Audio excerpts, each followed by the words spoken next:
नमस्कार। राजनीति विज्ञान बीए द्वितीय वर्ष की इस ऑनलाइन कक्षा में आप सभी का स्वागत है। आज हम असहयोग आंदोलन भाग 2 पर चर्चा करेंगे। आगे बढ़ने से पूर्व जो हमारा कल का लेक्चर था उस पर संक्षिप्त चर्चा या उसका सिंहावलोकन करना जरूरी होगा। कल हमने असहयोग आंदोलन की पृष्ठभूमि, उसके कारणों पर चर्चा की थी। मैंने आपको ये बताया था कि जब गांधी जी भारत की राजनीति के पटल पर उभरे तब वो ब्रिटिश शासन के प्रति सहानुभूति रखते थे। उन्होंने प्रथम विश्व युद्ध में ब्रिटिश सेना के लिए सैनिकों की भर्ती की थी, जिसके कारण उन्हें केसर हिंद उपाधि भी दी गई थी अंग्रेजी सरकार के द्वारा। पर कालांतर में कुछ ऐसे कारण घटे, कुछ ऐसी परिस्थितियाँ उत्पन्न हुई जिसके कारण गांधी जो ब्रिटिश शासन के प्रति सहयोग की नीति अपनाकर भारत के स्वशासन का लक्ष्य प्राप्त करना चाहते थे, वह असहयोगी हो गए। तो वो कारण, वो परिस्थितियाँ जिन्होंने असहयोग आंदोलन को जन्म दिया, उन पे कल हमने विस्तृत चर्चा की थी। आज हम उसको दोहरा लेते हैं।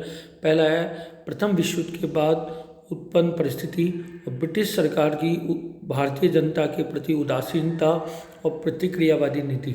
दूसरा रोलट एक्ट, जिसके माध्यम से किसी को भी ब्रिटिश सरकार संदेह के आधार पर गिरफ्तार कर सकती थी, जिसने भारतीय जनता के अपील, वकील और दलील के अधिकारों को समाप्त कर दिया।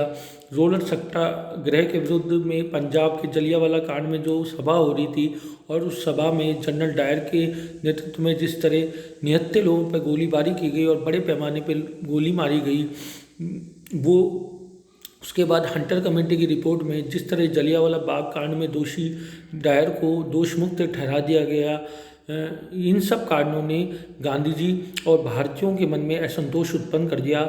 और उसके बाद सब तत्कालीन कारण हुआ खिलाफत आंदोलन, जिसमें भारत के जो मुस्लिम नेता थे, खासतौर से शौकत बंधु मौलाना मोहम्मद अली और शौकत अली, उन्होंने तुर्की के खलीफा पद, जिसे पैन इस्लामिज़म यानी विश्व इस्लामिक समाज का धर्मगुरु माना जाता है, उसकी पद की पुनः स्थापना के लिए एक आंदोलन चलाया।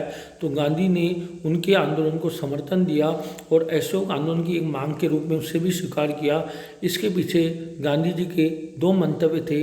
एक, उनका मानना था कि खलीफा पद पर मुसलमानों की मांग न्यायोचित है। दूसरा, उनको मानना था कि ये भारतीय सभ्यता, समाज और संस्कृति की एकता के लिए एक स्वर्णिम अवसर है। यदि हिंदू समाज मुस्लिम समाज की इस न्यायोचित मांग का समर्थन करता है तो न केवल दोनों समाजों में, दोनों संस्कृतियों में, दोनों धर्मों में व्याप्त वैमनस्य के हर बिंदु का नाश होगा, एकता का अभूतपूर्व संचार होगा, वरन औपनिवेशिक स्वराज के संघर्ष में यदि ये दोनों भाई मिल जाएंगे, ये दोनों धर्म मिल जाएंगे, धर्म अनुयायी मिल जाएंगे, तो इस औपनिवेशिक साम्राज्य के पैर उखड़ने में अधिक समय नहीं लगेगा।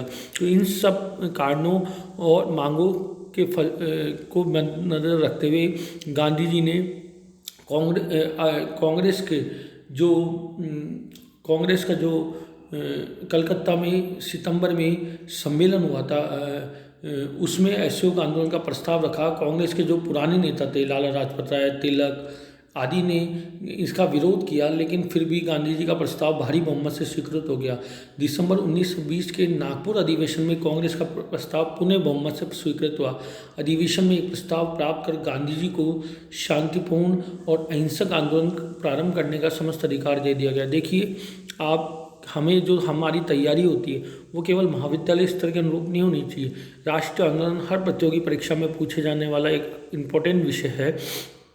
तो पूछा जा सकता है कि असहयोग आंदोलन का प्रस्ताव कहाँ पारित हुआ। सबसे पहले कलकत्ता में हुआ, दूसरा नागपुर में हुआ। अब ये दो सम्मेलन क्यों हैं? देखिए, कांग्रेस का प्रतिवर्ष एक सम्मेलन होता था, वार्षिक सम्मेलन, लेकिन कभी कोई विशेष प्रस्ताव पर चर्चा करता था तो विशेष अधिवेशन भी होता था। जो कलकत्ता में सितंबर 1920 का अधिवेशन था वो विशेष अधिवेशन था। और कांग्रेस की नियम और कार्यप्रणाली ये थी कि जब भी कांग्रेस के किसी विशेष अधिवेशन में कोई निर्णय लिया जाता था तो उसकी स्वीकृति कांग्रेस के नियमित सम्मेलन में कराई जाती थी, जो दिसंबर 1920 को नागपुर में हुआ। तो आप कह सकते हैं कि सितंबर 1920 के कलकत्ता अधिवेशन में असहयोग आंदोलन का प्रस्ताव पारित किया गया और बाद में दिसंबर 1920 के नियमित वार्षिक अधिवेशन में जो नागपुर में हुआ था, उसमें आंदोलन का प्रस्ताव पुनः किया गया और गांधी जी को अधिकार दिए गए। जहाँ तक असहयोग आंदोलन के कार्यक्रम और प्रगति की बात है, तो अशोक आंदोलन के पीछे गांधी का उद्देश्य था कि ब्रिटिश भारत की जो राजनीतिक, सामाजिक और आर्थिक संस्था है, उन सब का बहिष्कार किया जाए और इस प्रकार सरकारी मिशनरी को ठप कर गया। आंदोलन का प्रस्ताव का जो कार्यक्रम थे वो निम्नलिखित था, पर हमें कार्यक्रम से चर्चा करने से पूर्व ये याद रखना है, गांधी जी ने का ये प्रथम जन आंदोलन था, पर यह आंदोलन पूर्णतः अहिंसा पर आधारित था। गांधी जी ने अहिंसा के सिद्धांत का अहिंसा और सत्याग्रह के आधार पर ही ब्रिटिश सरकार के प्रति असहयोग और बहिष्कार की नीति अपनाई। जहाँ तक इसके कार्यक्रम की बात थी, वो निम्नलिखित था। पहला, सरकारी, वैतनिक तथा अवैतनिक पदों एवं उपाधियों का त्याग करो। यानी सरकार की तरफ से जो भी उपाधि दी जाती है, जैसे केसरी हिंद, राय बहादुर, दिन और भी सर, ऐसी बड़ी बड़ी उपाधियाँ दी जाती थी ब्रिटिश सरकार के द्वारा, उन उपाधियों, जिनको ये उपाधि दी गई है वो अपनी उपाधि छोड़ दें, सरकार की नौकरियां छोड़ दें, सरकार के कोई भी पद जो भी है वो छोड़ दें। दूसरा है, सरकार और सरकारी स्कूल और कॉलेजों का बहिष्कार किए। जो सरकारी स्कूल और कॉलेज है, विद्यार्थी, उसका बहिष्कार करें। जो 1919 के अधिनियम के अंतर्गत चुनाव होने वाले हैं, उसका बहिष्कार किया जाए। वकील सरकारी अदालतों का बहिष्कार करें। विदेशी माल का बहिष्कार करें। सरकारी और सरकारी उत्सवों समारोह में उपस्थित न हो। भारतीयों द्वारा मेसोपोटामिया में सैनिक, क्लर्क या मजदूर के रूप में कार्य करने से इनकार किया जाए। तो ये सब कार्यक्रम थे इसके बहिष्कार के। लेकिन इस नकारात्मक या निषेधात्मक कार्यक्रम के अतिरिक्त इस आंदोलन का एक सकारात्मक पक्ष भी था और इसके सकारात्मक कार्यक्रम भी थे। क्या कहते हैं सकारात्मक कार्यक्रम? राष्ट्रीय स्कूलों और कॉलेजों की स्थापना करना, ऐसे स्कूलों की स्थापना करना जिन्हें भारतीयों ने, स्कूल और कॉलेजों की स्थापना करना जिन्हें भारतीयों ने स्थापित किया है, जहाँ भारतीय मूल्य और संस्कृति के अनुरूप शिक्षण व्यवस्था की जाती है, जहाँ राष्ट्रीयता की भावनाओं को उत्पन्न करने का कार्य किया जाता है। दूसरा, क्योंकि सरकारी अदालतों का बहिष्कार करने की कॉल की है गांधी ने, तो अब लोगों में के बीच विवाद होंगे तो उसका निपटारा कैसे हो, इसके लिए भी उपाय किया गया। क्या उपाय किया गया? पारस्परिक विवाद तय करने के लिए निजी पंचायतों का उपयोग हो, यानी ऐसी पंचायतों जो हमारी सामुदायिक पंचायतें हैं, उनके उपयोग द्वारा आपसी विवादों का शांतिपूर्ण हल किया जाए।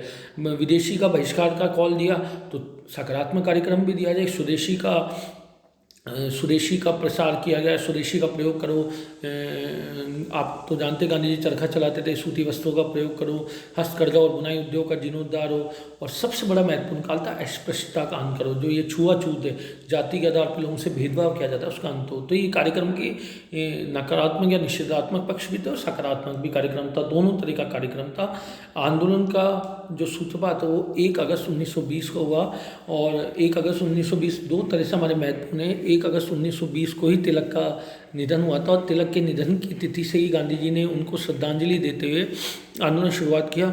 और आप हमेशा याद रखिए एक बात कि गांधी जी इतने बड़े पैमाने पर असहयोग आंदोलन, सविनय अवज्ञा और बाद में भारत छोड़ो आंदोलन के रूप में इतने बड़े जन आंदोलन इसलिए चला पाए क्योंकि तिलक ने इतने बीच ऐसे आंदोलन की पृष्ठभूमि तैयार कर ली थी। तिलक ही प्रथम व्यक्ति थे जिनने कांग्रेस की ड्राइंग रूम पॉलिटिक्स को जन आंदोलन में बदला और बड़े पैमाने पे महिलाओं, मजदूरों, आम आदमियों को राष्ट्रीय आंदोलन से जोड़ा। अगर तिलक नहीं होते तो शायद गांधी भी नहीं होते। तो गांधी अपने आंदोलन की सफलता के लिए तिलक पर निर्भर थे। तो 1 अगस्त 1920 को तिलक का देहांत हुआ। तिलक के देहांत, उनके आशीर्वाद से ही आंदोलन शुरू हुआ। और आंदोलन की शुरुआत में सबसे पहले गांधी जी ने जो अंग्रेजों के द्वारा उनको उपाधि दी गई थी केसरी हिंद की, उसके पदक को वापस लौटाया। इसके अलावा सेठ जमनालाल बजाज, जो बहुत गांधी जी के जिनको 5वां पुत्र बोलते थे, उन्होंने अपने राय बहादुर की उपाधि तथा ऑनररी मजिस्ट्री छोड़ दी। स्थान स्थान पर विद्यार्थियों ने सरकारी विद्यालयों और महाविद्यालयों का बहिष्कार किया। जो लोग सरकारी स्कूल और कॉलेजों में जाते थे उन्होंने बहिष्कार कर दिया। तो उनके अध्ययन हेतु बड़े बड़े राष्ट्रीय नेताओं द्वारा राष्ट्रीय शिक्षण संस्थाओं की स्थापना की गई, जिसमें बिहार विद्यापीठ, पटना, गुजरात विद्यापीठ, अहमदाबाद, तिलक महाराष्ट्र विद्यापीठ, मुस्लिम विद्यापीठ, अलीगढ़, काशी विद्यापीठ आदि इनकी स्थापना की। इन राष्ट्रीय विद्यालयों के स्नातकों ने देश सेवा के कार्य में बहुत अभूतपूर्व योगदान दिया। अदालतों के बहिष्कार के कार्यक्रम के अंतर्गत देश के अनेक प्रमुख वकीलों ने, चाहे जितेंद्र दास हो, चाहे मोतीलाल नेहरू हो, इन सब लोगों ने अपनी वकालत छोड़ दी। विदेशी वस्तु के बहिष्कार में लोगों ने अभूतपूर्व उत्साह दिखाया। स्थान स्थान पर विदेशी वस्तुओं की होली जलाई गई। शराब और विदेशी वस्तुओं की दुकानों पर लोगों ने धरने दिए, प्रदर्शन दिए। स्वदेशी का प्रयोग में बढ़ोतरी, स्वदेशी लोग घर घर में चरखा काटने लगे, चरखा से सूत काटने लगे। इससे हस्तकरघा व हाथ बुनाई के उद्योगों को प्रोत्साहन मिला, भारतीय कुटीर उद्योगों को प्रोत्साहन मिला। और कांग्रेस महासमिति ने एक तिलक स्मृति कोष बनाया जिसमें 1 करोड़ रुपए इकट्ठे किए गए और इस राशि का उपयोग आंदोलन के लिए किया गया। आंदोलन की विशेष बात हिंदू मुस्लिम एकता थी, क्योंकि खिलाफत मूवमेंट का भी खिलाफत मूवमेंट जो कि एक मुस्लिम मांग थी, जो शौकत बंधुओं ने जो आंदोलन चलाया था उसको भी मूवमेंट की एक मुख्य मांग के रूप में स्वीकार किया गया था। तो इस आंदोलन की मुख्य विशेषता हिंदू मुस्लिम एकता भी थी। शासन द्वारा दमन और प्रिंस ऑफ वेल्स का बहिष्कार। प्रारंभ में आंदोलन के प्रभाव को दूर करने के लिए सरकार ने लोगों से साथ संवाद स्थापित करना, अमन सभाएं स्थापित करने की चेष्टा की, परंतु सरकार अपने प्रयासों में असफल रही। सरकार को ये बात समझ नहीं आ रही थी कि किस तरह, क्योंकि सरकार इससे पहले भारत में अंग्रेजी सरकार का विरोध इस तरह के जन आंदोलन देखने को नहीं मिलते थे, क्योंकि अंग्रेजी सरकार को अजय माना जाता था। तो लोगों में एक स्वाभाविक भय था, लोग ब्रिटिश सरकार की गलत नीतियों का विरोध करने से भय खाते थे। पर गांधी जी की सबसे बड़ी देन है कि उन्होंने लोगों को निडर बना दिया। अब उन्हें अंग्रेजी सरकार का विरोध करने, उनका प्रतिरोध करने में कोई भय नहीं था।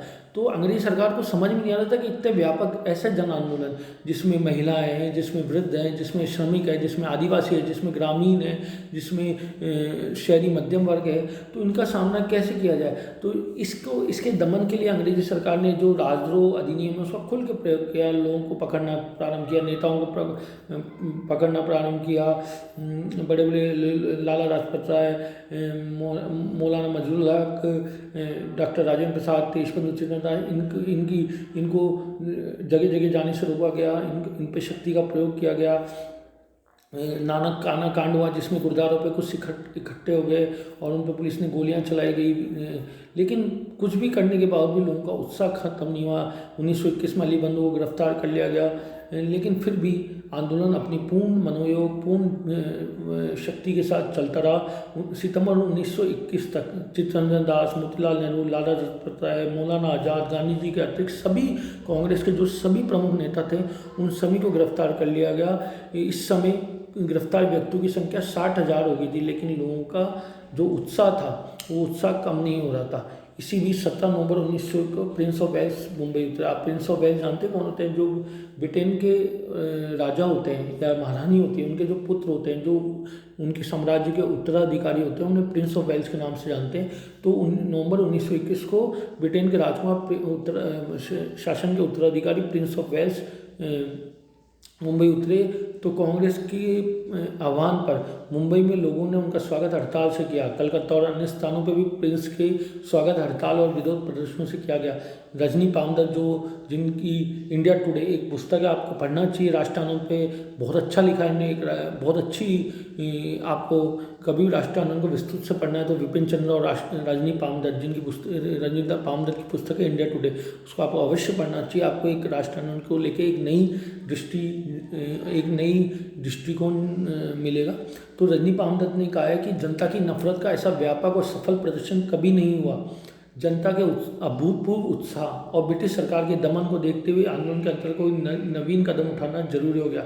अतः 1 फरवरी 1922 को महात्मा गांधी ने वायसराय को पत्र लिखते हुए चेतावनी दी कि यदि 7 दिन के अंदर सरकार ने अपनी दमन नीति में परिवर्तन नहीं किया तो वारडोली और गुंटूर में सविनय अवज्ञा आंदोलन प्रारंभ किया गया, जिसमें कर नहीं दो का भी कार्यक्रम होगा।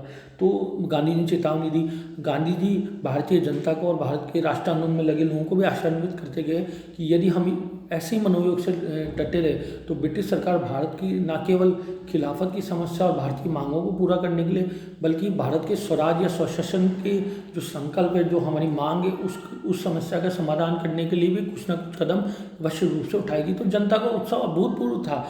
जनता स्वतंत्रता को अपने निकट महसूस कर रही थी। लोग पूरे मनोवेग से आंदोलन में लगे हुए थे। लेकिन तभी एक दुर्भाग्यपूर्ण घटना घटी और गांधी जी ने इस आंदोलन को वापस ले लिया, जो कि चोरी चोरा थी। ये चोरी चोरा क्या थी? चोरी चोरा कांड था, जिसके कारण आंदोलन को गांधी ने वापस ले लिया। गांधी जी ने 5 फरवरी 1922 को गोरखपुर जिले में एक चोरी चोरा नामक जगह थी, जहाँ पुलिस के बल प्रयोग किया। पुलिस ने शांतिपूर्ण आंदोलन कर रही जनता पर, जिससे उत्तेजित होकर जनता ने थाने में आग लगा दी, जिसके कारण थानेदार और 21 सिपाही जलकर मर गए। अहिंसावादी गांधी हिंसा के इस क्रूर प्रयोग को सहन नहीं कर सके। उन्होंने कांग्रेस के बड़े बड़े नेताओं के मना किए जाने के बाद भी 11 फरवरी 1922 को आंदोलन को स्थगित कर दिया। बाद में 10 मार्च 1922 को गांधी जी को गिरफ्तार कर लिया गया और उन पर मुकदमा चलाकर 6 वर्ष की सजा दी गई। तो आंदोलन जब पूरा मनोवेग से चल रहा था, जनता में अभूतपूर्व उत्साह था। ऐसा लग रहा था कि भाई अब स्वराज का लक्ष्य दूर नहीं है। तभी चोरी चोरा नामक जगह पर पुलिस ने शांतिपूर्ण आंदोलन कर रही जनता पर बल प्रयोग किया 5 फरवरी 1922 को, जिसके कारण जनता उद्वेलित हो गई। उन्होंने थाने में आग लगा दी, पुलिस वाले मारे गए और गांधी जी ने इससे क्षुब्ध होकर, इससे दुखी होकर, इससे परेशान होकर 11 फरवरी 1922 को आंदोलन को वापस ले लिया।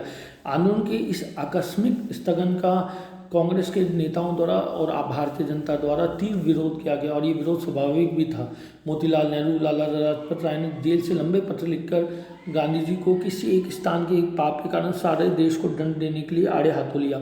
सुभाष चंद्र बोस ने सामान्य भावनाओं को व्यक्त करते हुए कहा कि ठीक उस समय जब जनता का उत्साह चरमोत्कर्ष पे था, आंदोलन से वापस लौटने का आदेश देकर गांधी जी जो आंदोलन से वापस लेने का जो गांधी जी ने आदेश दिया वो राष्ट्रीय दुर्भाग्य से कम नहीं था। बड़ी संख्या में कांग्रेस और जनता के एक भाग द्वारा आंदोलन के स्थगन को राष्ट्रीय अपमान समझा गया। आंदोलन के स्थगित होने से हिंदू मुस्लिम एकता पर भी विपरीत प्रभाव पड़ा। जहाँ तक आंदोलन की दुर्बलताओं की बात है, देखिए आंदोलन की सबसे बड़ी दुर्बलता राजनीति में धर्म का प्रवेश था, जिसके दूरगामी परिणाम हुए। खिलाफत का प्रश्न एक धार्मिक प्रश्न था। खिलाफत मुस्लिम प्रश्न था। जो खलीफा का पद होता था, तुर्की का जो शासक होता था, उसको पैन इस्लामिज्म यानी विश्व के सभी मुस्लिम धर्म अनुयायियों का गुरु माना जाता था। पर ये एक धार्मिक प्रश्न था। इसको राष्ट्रीय आंदोलन में प्रवेश देना, गांधी का जो निर्णय था उसको राष्ट्रीय मसले के साथ मिलाना, वो दुर्भाग्यपूर्ण था। यद्यपि गांधी जी ने हिंदू मुस्लिम एकता के लिए ऐसा किया था, लेकिन इसने भारतीय राजनीति में धार्मिक कट्टरता या धार्मिक तत्वों का प्रवेश भी दिया, जिसके दूरगामी दुष्परिणाम हिंदू मुस्लिम तनाव के रूप में प्रकट हुए। जो मजूमदार हैं वो लिखते हैं कि गांधी जी द्वारा हिंदू मुस्लिम एकता के लिए जो आधार चुना गया था वो बहुत ही कमजोर था, निसंदेह, और इससे मुस्लिम अलगाववाद और पृथकतावाद को बढ़ावा दिया। गांधी तो सकारात्मक उद्देश्य से मुसलमानों के प्रश्न को उठाया कि भाई इससे हिंदू मुस्लिम एकता, हम मुस्लिमों की इस न्यायोचित मांग को अगर समर्थन देंगे तो हिंदू मुस्लिम एकता को बल मिलेगा। लेकिन हुआ उल्टा, इसने हिंदू मुस्लिम तनाव और मुस्लिम पृथकतावाद को बढ़ावा ही दिया। और जिस तरह केरल के मोपला में मुस्लिम खिलाफत आंदोलन का समर्थन कर रहे मुस्लिमों द्वारा हिंदुओं पर जिस तरह अत्याचार किया गया, उनका जिस तरह जबरन धर्म परिवर्तन किया गया, ये भारतीय इतिहास और भारतीय राष्ट्र की सबसे दुर्भाग्यशाली घटनाओं में से एक है। तो आंदोलन में भारतीयों ने जिस उच्च आकांक्षाओं ने जन्म लिया उसमें से कोई भी पूरा नहीं हुआ, कोई भी सकारात्मक परिणाम नहीं हुआ। इसके विपरीत आंदोलन का स्थगन का मनोवैज्ञानिक प्रभाव बहुत ही अच्छा नहीं था, उसके दुष्परिणाम हुए। सुभाष चंद्र बोस लिखते हैं कि 1 वर्ष में स्वराज प्राप्त करने का वचन देकर केवल अविवेकपूर्ण वरन बाल सदृश था। जन मनोवृत्ति का ध्यान रखते हुए हिंसा की छुटपुट घटनाओं को गांधी के द्वारा स्वाभाविक समझ जाना चाहिए था। इसके अतिरिक्त ये घटनाएं अशासन द्वारा दमन चक्र घटनाओं की प्रतिक्रिया के रूप में प्रकट हुई। इस रूप में इन घटनाओं को उत्तरदायी शासन पर डालना चाहिए था। तो आंदोलन को स्थगित करने का गांधी जी का जो निर्णय था वह दूरदर्शी था, बुद्धिमान पूर्वक था। साधारण अनुमान के आधार पर कहा जा सकता है कि यदि आंदोलन कुछ समय तक और चलता तो सरकार के लिए सुधारों के नवीन और सार्वजनिक योजनाओं की घोषणा अवश्यंभावी हो जाती, सरकार विवश हो गई थी, आंदोलन का दबाव इतना था। लेकिन गांधी जी के बचाव में हम ये कह सकते हैं कि गांधी जी स्वयं बोलते हैं कि भाई मैं अगर मुझे स्वराज और अहिंसा में से एक को चुनना पड़े तो मैं अहिंसा को चुनूंगा, क्योंकि गांधी जी साध्य और साधन की पवित्रता में विश्वास रखते थे। उनका मानना था यदि साधन पवित्र होंगे तो साध्य कभी पवित्र नहीं हो सकता। राष्ट्रीय स्वतंत्रता एक पवित्र साध्य है, वो साध्य अहिंसा के पवित्र साधन से ही प्राप्त किया जा सकता है। क्योंकि इस आंदोलन में हिंसा का प्रवेश हो गया था और हो सकता है कि आगे हिंसा और भी बढ़ जाती और उसके फलस्वरूप सरकार की दमनकारी नीति भी बढ़ जाती। तो गांधी जी एक दूरदर्शी भी व्यक्ति थे, तो उनको लगा होगा कि उस समय शायद ये आंदोलन निरंतर रखना सही नहीं होगा। और गांधी जी के बचाव में हम ये भी कह सकते हैं कि क्योंकि हमारे राष्ट्र आंदोलन की मुख्य धारा गांधी के नेतृत्व में हमेशा हिंसावादी रही, तो हमारी स्वतंत्रता ज़्यादा सुदृढ़ हो पाई। आज स्वतंत्रता के बाद हमारे संविधान लागू होने के बाद आज तक हमें सैनिक विद्रोह का सामना नहीं करना पड़ा। हमारे यहाँ परिवर्तन बैलेट से होता है, बुलेट से नहीं। इसके विपरीत उन देशों में जहाँ क्रांति या सशस्त्र हिंसा के माध्यम से स्वतंत्रता प्राप्त की, उन दिनों में आज भी शासन व्यवस्था स्थिर नहीं है, वो लोग आज भी आंतरिक विद्रोह का सामना कर रहे हैं। तो जहाँ तक आंदोलन की महत्व की बात है, तो आंदोलन में अनेक दुर्बलताएं थी। हमने बोला कि इससे जो मुस्लिम प्रसन्नता खिलाफत उसको प्रवेश देके गांधी जी ने एक कट्टरतावाद का मिश्रण कर दिया, भारतीय राजनीति में प्रवेश करा दिया। लेकिन इस दुर्बलता के बावजूद भी अशोक आनंद भारतीय स्वतंत्रता या राष्ट्रीय आंदोलन में एक महत्वपूर्ण था, क्योंकि इसने राष्ट्रीय आंदोलन को एक जन आंदोलन का रूप दे दिया। इसमें जनता ने अपूर्व त्याग और साहस की भावना का संचार किया। इससे पहले ब्रिटिश शासन को अजय माना जाता था, उसका विरोध करने से लोग घबराते थे। अब तक देशभक्ति या राष्ट्रीयता कुछ गिने चुने व्यक्ति की विरासत समझी जाती थी। महात्मा गांधी और अशोक आनंद के प्रभाव से ये सर्वसाधारण की संपत्ति बन गई। अशोक आनंद का भारत का पहला आंदोलन था जिसने भारतीय जनता को अपने पैरों पर खड़ा करना सिखाया। इसमें महिलाएं थी, इसमें आदिवासी थे, इसमें किसान थे, इसमें श्रमिक थे, इसमें शहरी मध्यम वर्ग थे, इसमें वकील थे, इसमें विद्यार्थी थे। समाज का कोई ऐसा तबका नहीं था जो इस आंदोलन में था। इस अशोक आंदोलन की इसी महत्व के संबंध में कोपलैंड लिखते हैं कि गांधी जी ने वो काम कर दिया जो तिलक भी नहीं कर सके। उन्होंने राष्ट्रीय आंदोलन को एक क्रांतिकारी आंदोलन में परिवर्तित कर दिया। उन्हें स्वतंत्रता के लक्ष्य की ओर बढ़ना सिखाया। उन्होंने राष्ट्रीय आंदोलन को क्रांतिकारी नहीं जनप्रिय भी बनाया। अभी तक जो आंदोलन था वो शहरी बुद्धिजीवी वर्ग तक सीमित था, लेकिन अब ये गांव तक, शहरों तक, देहातों तक, कस्बों तक पहुंच गया। आंदोलन के द्वारा साधारण जनता को निर्भीकता प्रदान की गई। पहले जनता सरकार का विरोध करने से घबराती थी। मैंने आपको बताया कि ब्रिटिश सरकार अजय समझी जाती थी, वो ऐसा माना जाता भाई ब्रिटिश साम्राज्य का तो सूरज का भी अस्थि नहीं होता, उनको तो अपराजित है। लोग डरती थी, लोग जेल जाने से डरते थे, सरकार की गलत नीतियों का विरोध करने से डरते थे। पर इस आंदोलन का परिणाम ये भी निकला कि जनता निर्भीक हो गई। सरकार के विरुद्ध विद्रोह करने से अब डरने नहीं लगी। अब सार्वजनिक सभाओं में सरकार की आलोचना करना एक साधारण बात होगी। बच्चे के मुख से स्वराज्य का शब्द सुनने लगा। इस आंदोलन का एक लाभ ये भी हुआ कि जब तक आंदोलन चलता रहा, ब्रिटिश सरकार जनता का पूर्ण सहयोग करने के लिए प्रयत्नशील रही। किंतु 1919 के सुधारों को उदारतापूर्व कार्यान्वित किया और उदारवादियों को हर तरह का सहयोग दिया। इसके विपरीत कांग्रेस ने जो इस आंदोलन में रचनात्मक कार्यक्रम अपनाया, जैसे खादी, चरखा चलाना, सूती वस्त्र उद्योग का प्रयोग, राष्ट्रीय शिक्षण संस्थाओं की स्थापना और उसका संचालन, विदेशी माल की जगह स्वदेशी को अपनाना, आपसी विवादों को राष्ट्रीय पंचायतों के माध्यम से हल करना, इसका देश को भारी लाभ हुआ। सुभाष चंद्र बोस ने आंदोलन की सफलता को स्वीकार करते हुए लिखा कि 1921 के वर्ष में निसंदेह एक सुव्यवस्थित राष्ट्रीय संगठन प्रदान किया गया। इससे पूर्व कांग्रेस एक वैधानिक दल मात्र थी। महात्मा गांधी ने इसे नया विधान दिया, इसे देशव्यापी बनाया। उन्होंने इसे एक क्रांतिकारी संगठन के रूप में परिवर्तित कर दिया। तो इस आंदोलन का अपना एक अलग महत्व है। भारतीय राष्ट्र आंदोलन में ये पहला जन आंदोलन था जिसमें जनता की व्यापक भागीदारी थी। तो मुझे लगता है आज अशोक आंदोलन का हमारा भाग 2 वाला वीडियो कंप्लीट हो गया है। मुझे लगता है कि ये वीडियो आपको रोचक लगा होगा। इसके संबंध में आपके जो भी प्रश्न हैं आप पूछ सकते हैं। धन्यवाद। जय हिंद।